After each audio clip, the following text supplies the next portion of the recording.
নমস্কাৰ সকলোকে স্বাগতম জনাইছো আমাৰ ইউটিউব চেনেলৰ অন্য এটা নতুন ভিডিঅ' লৈ বন্ধুসকল আজিৰ ভিডিঅ'টিত আমি আপোনালোকৰ আগন্তুক অনুষ্ঠিত হ'ব লগা গ্ৰেড 3 আৰু গ্ৰেড 4 পৰীক্ষাৰ বাবে প্ৰয়োজন হোৱাকৈ কেইটামান অতিকৈ গুৰুত্বপূৰ্ণ প্ৰশ্ন আলোচনা কৰিম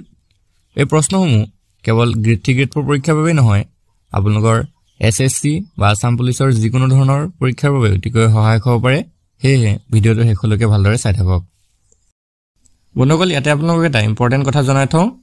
যদি আপোনালোকে এডিআৰই পৰীক্ষাৰ বাবে আৰু ভালদৰে প্ৰস্তুতি চলাব বিচাৰে তেন্তে আপোনালোকৰ বাবে খুবই ইম্পৰ্টেন্ট পিডিএফ কিছুমান আমি তৈয়াৰ কৰিছো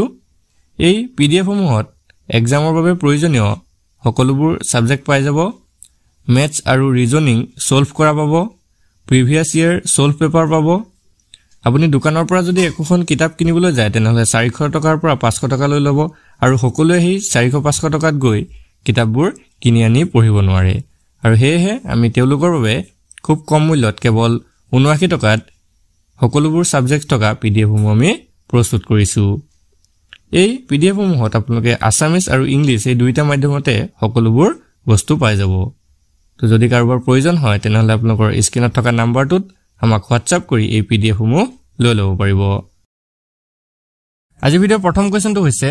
The Patkai Bam Range makes boundary between Patkai Bam Range কাৰ মাজত সীমা নিৰ্ধাৰণ কৰে কাৰেক্ট আনসাৰটো অপচন ডি ইণ্ডিয়ান ম্যানমাৰ অনুকল পাটকাইখন হৈছে ভাৰত আৰু ম্যানমাৰৰ সীমান্তৰ এখনি পৰ্বত শৃংখল আৰু এই পাটকাই পৰ্বতখন উত্তৰ পূৰ্বাঞ্চলৰ অৰুণাচল নাগালেণ্ড আৰু ম্যানমাৰৰ উজনি অংশত বিয়পি আছে অনুকল ইয়াৰ লগতে আপোনালোকৰ আৰু এটা কোৱেশ্চন এনধৰণ আহিব পাৰে যে কোনখন ৰাজ্যত পাটকাই বাম ৰেঞ্জ অৱস্থিত সো ইয়াৰ আনসাৰটো হৈ যাব অৰুণাচল প্ৰদেশ এণ্ড নাগালেণ্ড অৰুণাচল প্ৰদেশ আৰু নাগালেণ্ডত পাটকাই বাম ৰেঞ্জ অৱস্থিত লগতে এই পাটকাই বাম ৰেঞ্জক পূৰ্বাঞ্চল নামেৰেও জনা যায় এটো মনত ৰাখি থব কেতিয়াবা ইয়াৰ ওপৰতো কোৱেশ্চন আহিব পাৰে নেক্সট কোৱেশ্চনটো হৈছে terracotta industry in Assam is located in which of the following districts অসমৰ টেৰাকোটা উদ্যোগ তলৰ কোনখন জিলাত অৱস্থিত কাৰেক্ট আনসাৰটো অপচন সি ধুবুৰী অসমৰ টেৰাকোটা উদ্যোগ ধুবুৰী জিলাত অৱস্থিত অনুকল ধুবুৰী জিলাৰ আচাৰীকান্দি গাঁওখন ভাৰতৰ ভিতৰতে টেৰাকোটা আৰু মৃৎশিল্পৰ বাবে বিখ্যাত আৰু সেইবাবে অসমৰ ধুবুৰী জিলাটো টেৰাকোটা উদ্যোগৰ বাবে বিখ্যাত নেক্সট কোৱেশ্চনটো হৈছে Pang Lhabsol festival is celebrated to offer respect and homage to which of the following mountain তলৰ কোনটো পৰ্বতক সন্মান আৰু শ্ৰদ্ধাঞ্জলি জনোৱাৰ বাবে পাং লাপচল উৎসৱ পালন কৰা হয় কাৰেক্ট আনসাৰটো অপচন বি মাউণ্ট কাঞ্চনজংঘা মনকল কাঞ্চনজংঘা পৰ্বতক সন্মান আৰু শ্ৰদ্ধাঞ্জলি জনোৱাৰ বাবে পাং লাপচল উৎসৱটো পালন কৰা হয় ইয়াৰ লগতে আৰু এটা কোৱেশ্চন আপোনালোকৰ এনে ধৰণৰ আহিব পাৰে যে কোনখন ৰাজ্যত এই পাং লাপচল উৎসৱটো উদযাপন কৰা হয় মনকল এই উৎসৱটো উদযাপন কৰা হয়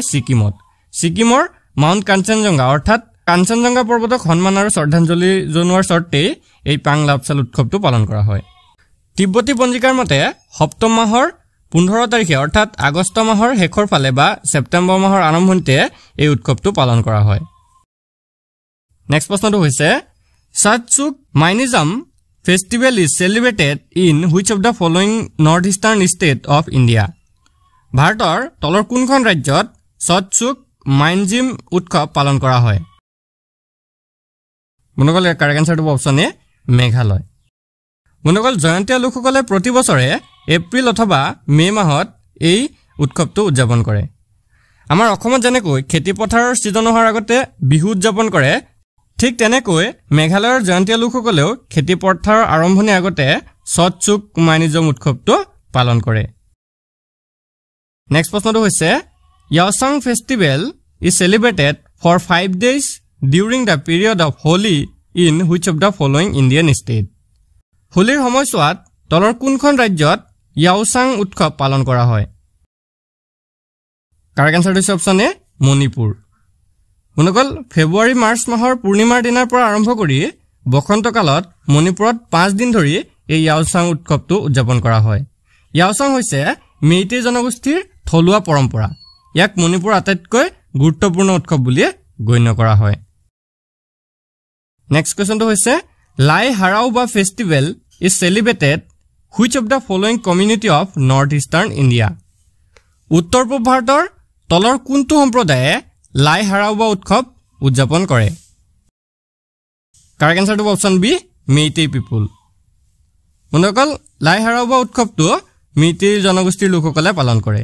এই উৎসৱটো সানামা ধৰ্ম পৰম্পৰাগত দেৱতা উমাং লাইক সন্তুষ্ট কৰিবলৈ পালন কৰা হয় নেক্সট কোৱেশ্চনটো হৈছে Ziro festival of music is celebrated in which of the following north eastern state Ziro festival of music তলত উল্লেখ কৰা উত্তৰ পূবৰ কোনখন ৰাজ্যত পালন কৰা হয় উত্তৰটো অপচন এ অৰুণাচল প্ৰদেশ বন্ধুসকল এই জিৰো ফেষ্টিভেল অফ মিউজিকটো অৰুণাচলৰ জিৰো ভেলীত উদযাপন কৰা হয় এই ফেষ্টিভেলটো 2012 চনত ববি হেনো আৰু অনুপ কুটিয়ে স্থাপন কৰিছিল নেক্সট প্ৰশ্নটো হৈছে which one is correct about Natyanjali festival Natyanjali উৎসৱৰ বিষয়ে কোনটো শুদ্ধ কাৰেক্ট আনসাৰটো option B it is a dance festival celebrated in Tamil Nadu বন্ধুসকল নাট্যাঞ্জলি উৎসৱটো হৈছে তামিলনাডুত উদযাপন কৰা এটা নৃত্য উৎসৱ এই উৎসৱটো প্ৰতি বছৰে ভগৱান শিৱৰ উপাসনাত পালন কৰা হয় বন্ধুসকল এই উৎসৱটো 1981 চনত জন্ম হৈছিল নেক্সট কোৱেশ্চনটো হৈছে Hampi festival is celebrated in Karnataka in order to celebrate কৰ্ণাটকত হাম্পি উৎসৱ পালন কৰা হয় অৰ্থাৎ কি উদ্দেশ্যত কৰ্ণাটকত হাম্পি উৎসৱ পালন কৰা হয় কাৰেক্ট আনসাৰটো option C Holi in Karnataka বন্ধুসকল Hampi festival is also called Vijay Utsav অৰ্থাৎ হাম্পি উৎসৱক বিজয় উৎসৱ বুলিও জনা যায় আৰু হোলিৰ সময়ত কৰ্ণাটকত এই উৎসৱটো উদযাপন কৰা হয় নেক্সট কোৱেশ্চনটো হৈছে which among the following correct about the festival Pongal Pongal উৎসৱৰ বিষয়ে তলৰ কোনটো কাৰেক্ট ইয়াত আমাক তিনিটা পইণ্ট দিয়া আছে প্ৰথম পইণ্টটো দিছে it is a harvest festival next পইণ্টটো দিছে আমাক this festival is show' a appreciation and gratitude to the sun god for helping with the agriculture আৰু তৃতীয় পইণ্ট আমাক দিছে it is a celebrated in mid January in Tamil Nadu এতিয়া আমাক option কেইটা দিয়া আছে অনলি 1 ইজ কাৰেক্ট বি টু দিয়া আছে অনলি 2 ইজ কাৰেক্ট সি টু দিয়া আছে 1 and 2 দুইটা কাৰেক্ট আৰু ডি টু দিয়া আছে 1, 2 and 3 আটাইকেইটা কাৰেক্ট অপচন কেইটাৰ ভিতৰত কাৰেক্ট আনসাৰটো অপচন ডি আমাক যিকেইটা পইণ্ট দিয়া আছে এই পইণ্ট কেইটাৰ আটাইকেইটাই কাৰেক্ট এতিয়া পইণ্ট কেইটা আপোনালোকে অলপ ভালদৰে বুজি লওক প্ৰথম পইণ্টটো দিছে আমাক it is a harvest festival অৰ্থাৎ পোংগলটো হৈছে এটা কৃষিভিত্তিক উৎসৱ নেক্সট পইণ্টটো দিছে this festival is a show' of appreciation and gratitude to the sun god for helping with the agriculture অৰ্থাৎ এই উৎসৱটোত কৃষিৰ সহায়ৰ বাবে সূৰ্য দেৱতাক কৃতজ্ঞতা প্ৰকাশ কৰা হয় আৰু 3 নম্বৰ পইণ্ট আমাক দিছে it is celebrated in mid January in Tamil Nadu অৰ্থাৎ তামিলনাডুত জানুৱাৰী মাহৰ মাজভাগত এই উৎসৱটো উদযাপন কৰা হয়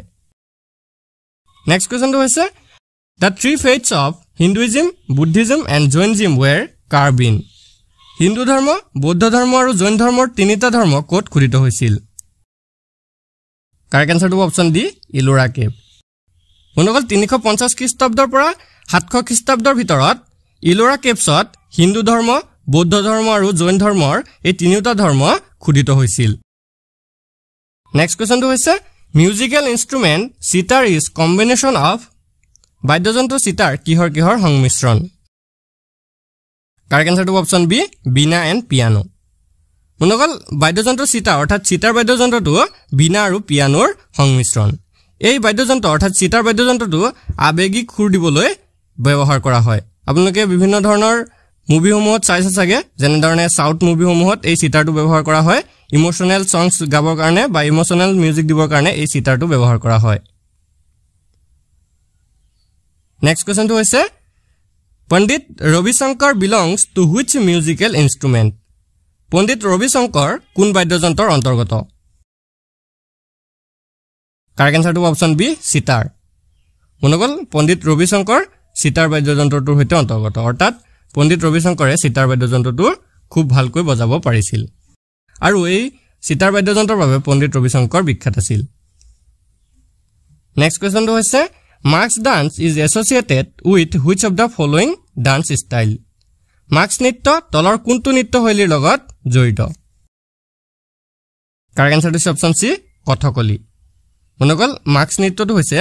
কথকলি নৃত্যৰ সৈতে জড়িত এটা নৃত্যশৈলী বন্ধুসকল কথকলি হৈছে ভাৰতীয় শাস্ত্ৰীয় নৃত্যৰ এটা ৰূপ আৰু এই নৃত্যটো কেৰালাৰ এটা বিখ্যাত নৃত্যৰূপ নেক্সট কোৱেশ্চনটো হৈছে which of the painting is mixture of Rajasthani and Mughal কোনখন ছবি ৰাজস্থানী আৰু মোগলৰ মিশ্ৰণ কাৰেক্ট আনসাৰটো অপচন ডি কাংৰা পেইন্টিং বন্ধুসকল কাংৰা ছবি বা কাংৰা পেইন্টিংটো হৈছে ৰাজস্থানী আৰু মোগলৰ মিশ্ৰণ next question in Indian architecture surkhi was introduced by ভাৰতীয় স্থাপত্যত সুৰখিৰ প্ৰৱৰ্তন হৈছিল অৰ্থাৎ কাৰ সময়ৰ পৰা ভাৰতীয় স্থাপত্যত সুৰখিৰ প্ৰৱৰ্তন হৈছিল কাৰেক্ট আনসাৰটো যাব অপচন সি কুষাণ বন্ধুসকল কুষাণ যুগত অৰ্থাৎ কুষাণ যুগত সুৰখিৰ ব্যৱহাৰ প্ৰমাণ মথুৰাত পোৱা যায় আৰু তেতিয়াৰ পৰাই ভাৰতীয় স্থাপত্যত সুৰখিৰ প্ৰৱৰ্তন হৈছিল next question who composed the famous সং সাৰে জাহাঁ সে আচ্ছা বিখ্যাত গীত সাৰে জাহাঁ সে আচ্ছা কোনে ৰচনা কৰিছিল ইয়াৰ কাৰেক্ট আনসাৰটো যাব অপচন সি মোহাম্মদ ইকবাল বন্ধুসকল সাৰে জাহাঁ সে আচ্ছা এইটো এটা উৰ্দু ভাষাত ৰচিত দেশপ্ৰেমমূলক গীত আৰু এই গীতটি ৰচনা কৰিছিল মোহাম্মদ ইকবালে নেক্সট কোৱেশ্চনটো হৈছে Ramman is a religious festival and ritual theater of Ramman কৰ ধৰ্মীয় উৎসৱ আৰু আচাৰ ব্যৱহাৰৰ নাট্য কাৰেক্ট আনসাৰটো যাব অপচন সি উত্তৰাখণ্ড বন্ধুসকল উত্তৰাখণ্ডৰ চামেলি জিলাৰ গড়ৱালি লোকসকলে এই ৰমান উৎসৱটো পালন কৰে নেক্সট কোৱেশ্চনটো হৈছে which classical dance form famous in Tamil Nadu তামিলনাডুত কোনটো ধ্ৰুপদী নৃত্যৰ ৰূপ বিখ্যাত উত্তৰটো অপচন সি ভৰতনাট্যম বন্ধুসকল ভৰতনাট্যম নৃত্যৰূপটো তামিলনাডুত বিখ্যাত মোহিনীয়াট্টমটো কেৰালাৰ এটা বিখ্যাত ধ্ৰুপদী নৃত্য কুচিপুড়িটো হৈছে অন্ধ্ৰপ্ৰদেশৰ এটা ধ্ৰুপদী নৃত্য আৰু কথকলিটো হৈছে কেৰালাৰ এটা বিখ্যাত নৃত্যৰূপ নেক্সট কোৱেশ্চনটো হৈছে which of the following folk dance form is associated with Gujarat তলৰ কোনটো লোকনৃত্য গুজৰাটৰ লগত জড়িত কাৰেক্ট আনসাৰ দিছে অপচন ডি গৰবা বন্ধুসকল গৰবা লোকনৃত্যটো গুজৰাটৰ সৈতে জড়িত নেক্সট কোৱেশ্চনটো হৈছে which of the following academies is responsible for fostering the development of dance drama and music in India ভাৰতত নৃত্য নাটক আৰু সংগীতৰ বিকাশৰ বাবে তলৰ কোনখন একাডেমি দায়বদ্ধ উত্তৰটো হৈছে অপচন এ সংগীত একাডেমি বন্ধুসকল ভাৰতত নৃত্য নাটক আৰু সংগীতৰ বিকাশৰ বাবে সংগীত একাডেমি দায়বদ্ধ পিছৰ প্ৰশ্নটো হৈছে নাট্যশাস্ত্ৰ the main source of India's classical dance was written by নাট্যশাস্ত্ৰ ভাৰতৰ শাস্ত্ৰীয় নৃত্যৰ মূল উৎস ৰচনা কৰিছিল বন্ধুসকল ভাৰতৰ শাস্ত্ৰীয় নৃত্যৰ মূল উৎস নাট্যশাস্ত্ৰ কোনে ৰচনা কৰিছিল অপচন কেইটাৰ ভিতৰত কাৰেক্ট আনসাৰটো অপচন বি ভৰতমুনি বন্ধুসকল নাট্যশাস্ত্ৰখন হৈছে নৃত্যকলা আৰু সংগীতৰ বিষয়ে সংস্কৃতত লিখা এখন বিখ্যাত গ্ৰন্থ আৰু এই গ্ৰন্থখন ৰচনা কৰিছিল ভৰতমুনিয়ে Now question number 23 The Rath Yatra at Puri is celebrated in honor of which Hindu deity কোনজন হিন্দু দেৱতাৰ সন্মানত পুৰীত ৰথ যাত্ৰা উদযাপন কৰা হয় কাৰেক্ট আনসাৰটো অপচন বি জগন্নাথ বন্ধুসকল ভগৱান জগন্নাথৰ সন্মানত পুৰীত ৰথ যাত্ৰা উদযাপন কৰা হয় ইয়াৰ লগতে আপোনালোকক এনধৰণৰ এটা প্ৰশ্ন ইয়াৰ লগত জড়িত হৈছে প্ৰশ্নটো আপোনালোকক এনধৰণে সুধিব পাৰে যে পুৰী কোনখন ৰাজ্যত অৱস্থিত বন্ধুসকল পুৰীখন উৰিষ্যাত অৱস্থিত আপোনালোকে মনত ৰাখি থব কেতিয়াবা পৰীক্ষাত এইটো প্ৰশ্ন আহিব পাৰে নেক্সট কোৱেশ্চনটো হৈছে which of the following dance is solo dance তলৰ কোনটো নৃত্য একক নৃত্য কাৰেক্ট আনসাৰটো অপচন বি কুচিপুড়ি বন্ধুসকল কুচিপুড়িটো হৈছে এটা একক নৃত্য কুচিপুড়ি এতিয়া দুটা ৰূপ আছে এটা হৈছে পৰম্পৰাগত সংগীত নৃত্য নাটক আৰু আনটো হৈছে একক নৃত্য বন্ধুসকল আজি ভিডিঅ'ৰ শেষৰ কোৱেশ্চনটো হৈছে The headquarters of Sahitya Academy is at Sahitya Academy মুখ্য কাৰ্যালয় ক'ত উত্তৰটো হৈছে অপচন সি নিউ দিল্লী বন্ধুসকল নতুন দিল্লীৰ ৰবীন্দ্ৰ ভৱনটো হৈছে সাহিত্য একাডেমীৰ মুখ্য কাৰ্যালয় আজি ভিডিঅ'টো আপোনালোকৰ বাবে ইনফৰমেটিভ হলে ভিডিঅ'টো এটা লাইক কৰি দিব আৰু এনে ধৰণৰ আগন্তুক যিকোনো পৰীক্ষাৰ বাবে ভিডিঅ' পাবলৈ আমাৰ চেনেলটো সাবস্ক্ৰাইব কৰি কাষত থকা বেল আইকনটো দবাই দিব ধন্যবাদ